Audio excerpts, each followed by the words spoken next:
মহাখালীতে সেনাবাহিনীর সদস্যরা অটো চালকদের সরিয়ে দিতে গেলে ধাওয়া পাল্টা ধাওয়ার ঘটনা ঘটে। বিক্ষুব্ধ চালকরা গাড়ি ভাঙচুরও করে।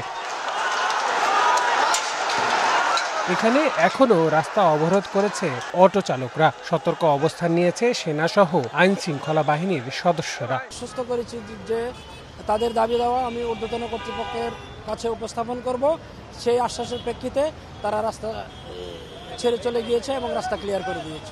অটো রিকশা চালকদের অভিযোগ, সময় না দিয়ে তাদের চলাচল বন্ধ করায় জীবন জীবিকায় সংকটে পড়েছেন তারা। লোক বসে আসছিলাম, ঘিরাও দিয়ে পিটানো হয়েছে, 15-20 জন লোকেরাই আহত করা হয়েছে। পুলিশ আছে অনেকক্ষণ ধরে কিছু বলে নাই, সেনাবাহিনী আসার পরের থেকে আমাকে মার শুরু করে দিচ্ছে। নাই কিছু বলছি, আমরা বলছি আমাদের কর্ম দিতে হবে, এই অটো রিক্সার পারমিশন দিতে হবে, বৈধতা দিতে হবে। সকাল 10টার দিকে আগারগাঁও থেকে মিরপুর হয়ে পল্লবী পর্যন্ত সড়কে অবস্থান নিতে থাকে অটো রিকশার চালকরা। এসব স্থানে অফিসগামীরা হেনস্থার শিকার হন। পরে আইন শৃঙ্খলা রক্ষা বাহিনীর সদস্যরা চালকদের সরিয়ে দিয়ে প্রধান সড়কগুলো স্বাভাবিক করার চেষ্টা করে। মিরপুর 10 নম্বর গোলচত্বর এলাকায় কিছুক্ষণ পরপর অবস্থান নেওয়ার চেষ্টা করে অটো রিকশা চালকরা। যে দেশে মাল পাতিগুলো আসতেছে, এই ইম্পোর্ট বন্ধ করো, তোমরা আগে ডাইরেক্ট বন্ধ করছো। আন্দোলন কিছু করো, এটা না জানে বাড়ি আরম্ভ করছে। কি ব্যাপারটা কি? আমরা কি মানুষ না? আমরা কি মানুষ না?